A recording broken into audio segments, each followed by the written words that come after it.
Sir Shalini Chopra. सानी जी, आपको house arrest किया गया था, क्या कारण थे जो हाउस अरेस्ट किए? सर पिछले दिन 30 दिसंबर को यहाँ पे एक बच्ची का गैंग रेप हुआ था।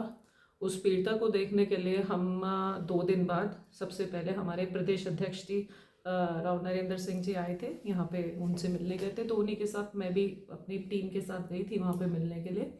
और वहाँ पे जाके मैं पीड़िता के परिवार से भी मिली और पीड़िता से भी मिलने का एक मौका सा मिला। क्योंकि मौका इसलिए कह रही हूँ क्योंकि ये मेरा पॉलिटिक्स करियर का या सामाजिक तौर पे ये फर्स्ट वो था कि ऐसे किसी से, ऐसे पीड़िता से मिलने का मतलब मेरे को ऐसे चांस हुआ मेरे साथ।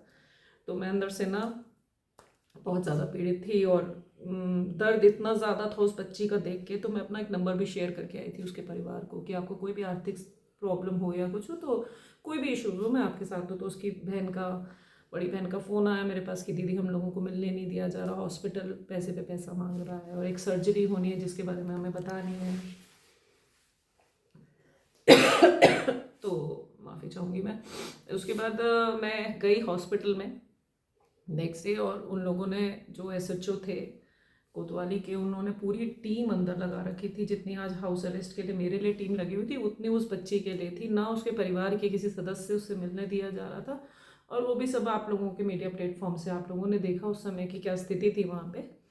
तो अब हमने उसके बाद एक बात बाहर आई कि ये जो रेप हुआ चलती गाड़ी में, वो एक नॉर्मल इको वैन नहीं थी, वो एक एम्बुलेंस थी, एक हॉस्पिटल की एम्बुलेंस थी जिसको प्रशासन द्वारा छुपाया जा रहा था।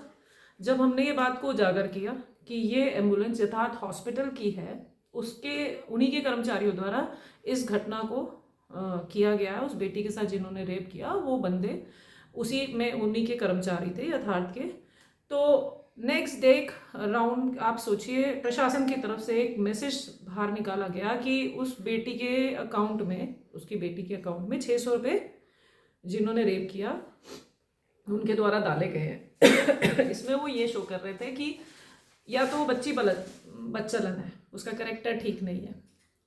उन्होंने जो स्थिति थी, क्योंकि परिवार एक बहुत गरीब परिवार बिलोंग करते हैं, 5 बहनें हैं, मदर भी उनकी विडो है, बहुत बुजुर्ग थी।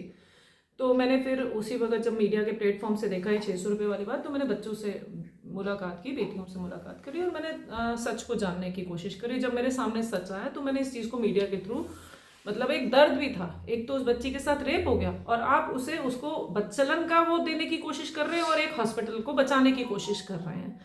तो मैंने सर उसके लिए एक मीडिया प्लेटफॉर्म पे मैंने बोला, अगर इस बच्चे को आप न्याय नहीं दिलाएंगे तो अगर एक दूसरी यथार्थ की एक और ब्रांच खुल रही है सेक्टर 20B में, तो उसका इनॉग्रेशन के लिए आज सीएम साहब ने आना था। तो मैंने उस दिन कहा था अगर 6 तारीख को कि सीएम साहब आएंगे तो हम, अगर इस बच्ची को न्याय नहीं मिला या हॉस्पिटल के अगेंस्ट कोई कार्रवाई नहीं की जाएगी तो हम काले झंडे दिखा के सीएम साहब का इसको विरोध करेंगे, सीएम साहब का विरोध करेंगे। हमने मीडिया पे बोल दिया। अब सर सुबह 6:30 बजे के करीब, कोई बेल नहीं, कुछ नहीं, मेरे पूरे घर को चारों तरफ से सीआईओ ने घेर लिया और मैंने जैसे दरवाज़ा अपने घर का खोला तो लेडी कांस्टेबल और ये सब अंदर, घर के अंदर आ गई और मुझे हाउस अरेस्ट का बताया। मैंने पूछा कि किस बेस पे आप मेरा हाउस अरेस्ट कर रहे हो, तो उन्होंने मुझे कोई भी पेपर नहीं दिखाए। मैंने मांगे, मेरे लॉयर ने भी कहा कि आप इनसे पेपर की डिमांड करिए, किस बेस पे आपके क्या है उनके पास, कुछ आपके घर में आके बैठे हैं, तो उनके पास कोई पेपर नहीं था मेरे लिए। और आज सारा दिन आपको पता ही है कि इन लोगों ने जगह जगह, मेरे को तो आप मीडिया के थ्रू ही पता चल रहा है कि काफ़ी 3-4 लोगों को अपने घर में हाउस अरेस्ट किया गया।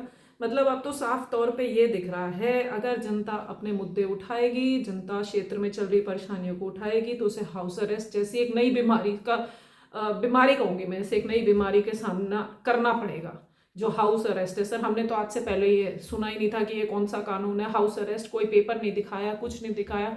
अब जब सीएम आ रहा है तो हम उसे अपने क्षेत्र की दिक्कतें तो बताएंगे, मुद्दे तो बताएंगे। और मैं कोई सर अपनी पार्टी को लेके या शहर के विकास को लेके कोई बात नहीं कर रही हूँ। मैं एक बच्ची के साथ रेप हुआ है, ये महिला उसके उस बच्ची की जिसकी मैं फाइट कर रही हूँ, उसके बाद आप सोच रहे 2 दिन बाद इस एक बच्ची खिलाड़ी के साथ भी रेप हो जाता है फरीदाबाद में। तो क्या महिलाओं की सुरक्षा आज हरियाणा में किसी सरकार को कोई उसकी सुध लेने वाला नहीं है क्या? लड़कियां ऐसी भेंट चढ़ती रहेंगी, रेप होते रहेंगे, ये कैदियों को पकड़, जब तक कोई सख्त कानून नहीं आता तब तक ये बेटियां, हमारी देश की बेटियां भेंट चढ़ती रहेंगी और सरकार ये दिखाती है कि हम बहुत विकसित भारत को डेवलप कर रहे हैं। ये विकसित भारत नहीं है जहाँ की महिलाएं सुरक्षित नहीं है ना, वो विकसित भारत नहीं है। आपको उत्तराखंड का भी पता चला, चलो वो तो एक पॉलिटिकल मुद्दा ही हो गया अब तो। लेकिन इस बच्ची से पूछो जो एक गरीब बच्ची है, उसको भी आप डिस्ट्रॉय करने के लिए आप हॉस्पिटल को ठीक कह रहे हैं, उस बच्ची को कह रहे हैं कि वो बच्ची बच्चलन थी या उसका करेक्टर ठीक नहीं था। तो मैं उसी की आवाज़ उठा रही हूँ कि आप ऐसे अस्पतालों को या तो इनको सील करा जाए, इनके अगेंस्ट एक्शन लिया जाए। तो अगर हम ये आवाज़ उठाने लगते हैं तो ऊपर से ये ऑर्डर आ जाते हैं। मतलब ये सिर्फ एक ना बनावटी हो रहा है, बनावटी खेल है जो बीजेपी खेल रही है यहाँ पे, कि इनकी अच्छाइयाँ तो जब होती हैं तो पूरे नगाड़े बजते हैं, शहरों में जुलूस निकाले जाते हैं, हिंदू हिंदू हिंदू करे जाते हैं। अब हिंदुओं की बेटियों का ही तो रेप हो रहा है। अब कहाँ हो तुम? अपने आप को करो ना साबित, करो साबित कि हम बच्चियों को सुरक्षित रखेंगे, हिंदू को ही सुरक्षित रखेंगे। आप ये तो बयान दे दो, मोदी जी कहाँ सोए हुए हैं? मोदी जी कोई जवाब क्यों नहीं देते हम लोगों को? सीएम साहब आए थे, उन्हें अगर मेरे को 10 मिनट दे देते तो हमें भी ये लगता कि हमारी आवाज सुनने के लिए कोई है यहाँ पे। आज तक भी एक बच्ची रेणु भाटिया जी गई, सीमा त्रिखा जी गई, बस बच्ची से मिलके आ गई और अपने फोटो उसमें डाल दिया कि जी हाँ, जब बच्ची से, उस बच्ची के लिए आपने किया क्या ये तो बताइए। आप क्या किया? वो तो जो 2 पकड़े गए हैं उन पे तो जो कानूनी कार्रवाई होनी है वो होगी ना। वो परिवार ऐसा है जो फाइट करता रहेगा या धक्के खाते रहेंगे, मतलब हम ही सफरर हो गए ना। आज मैं उन बच्चों की आवाज उठा रही हूँ तो आज इन लोगों ने मुझे हाउस अरेस्ट कर लिया। कब तक ये हमारी ऐसी आवाज दबाएंगे? मेरा मुद्दा कोई क्षेत्र को लेकर नहीं था, मेरा मुद्दा महिला सुरक्षा के लिए था। और आज ये किसी गरीब परिवार की, अगर इनके हौसले ऐसे ही बुलंद रहेंगे, भैया रेप करो, जेल में जाओ, वहां पे रोटियां तोड़ो और घर वापस आ जाओ, तो और महीने बाद फिर कोई और हो जाएगा, कोई और लड़की आ जाएगी। जब आग तो तब जलेगी ना सर, जब इन्हीं सांसदों और इन्हीं के सीएम और इन सबकी बच्चियों का भी एक दिन ये रेप किया जाएगा ना, तब ये आग जलेगी। जब हर महिला, हर ये जो 3 सेकंड कहते हैं ना, हर 3 सेकंड में हिंदुस्तान में रेप होता है, मैं कहती हूँ हर 1 मिनट में होगा रेप। अगर इसके ऊपर कोई कार्रवाई नहीं की गई, इसके लिए कोई सख्त कानून नहीं बनाया गया, मैं कहती हूँ हरियाणा सरकार फेल है, बीजेपी सरकार हरियाणा में फेल है। अगर महिलाओं को सुरक्षा नहीं दे सकती तो ये सरकार फेल है। कोई भी इनका कोई भी प्रोग्रेस, विकसित भारत की बातें जो कर रहे हैं ना, ये सब फेल है, किताबी बातें हैं, झूठी बातें हैं। आज एक महिला को सुनने के लिए सीएम साहब के पास 10 मिनट का समय नहीं था, तो ये क्या जनता की सुनेंगे? ये अपने नशे में सत्ते में चल रहे हैं, जो किसी की इनकी हमारी आवाज तो इनके पास जा ही नहीं रही। आज देखो, आज जाने था बात करने, इन लोगों ने मुझे हाउस अरेस्ट कर दिया। तानाशाही है इनकी। ये तो जो चाह रहे हैं कि बस जनता में हमारा बिगुल बजता रहे, हमारा ढोल बजता रहे, इनसे मोमबत्तियां जलवाओ। और आज एक बेटी के साथ जो इतना कुछ हुआ, उसके लिए हमें सड़कों पे भी नहीं आने दिया जा रहा, बात नहीं करने दी जा रही। ये तो तानाशाही सरकार है।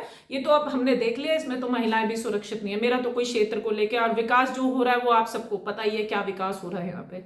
अगर जनता अभी भी नहीं जागेगी ना, ये इतना बड़ा मुद्दा है, अगर मैं तो कहती हूँ सबको सड़क पे आना चाहिए और इसके अगेंस्ट हर महिला को खड़ा होना चाहिए, क्योंकि एक महिला का दर्द एक महिला बहुत अच्छे से समझ सकती है, मैं ये सोचती हूँ। और अगर हम आज भी इकट्ठा होकर सड़कों पे कैंडल मार्च निकालना चाहिए, सबको इकट्ठा होना चाहिए। लेकिन इन्होंने इतना डर बिठा रखा है कि आज शालिनी चोपड़ा बात करने खड़ी हुई तो उसे हाउस अरेस्ट कर लिया, पता नहीं कल किसी को ईडी में फंसा देंगे।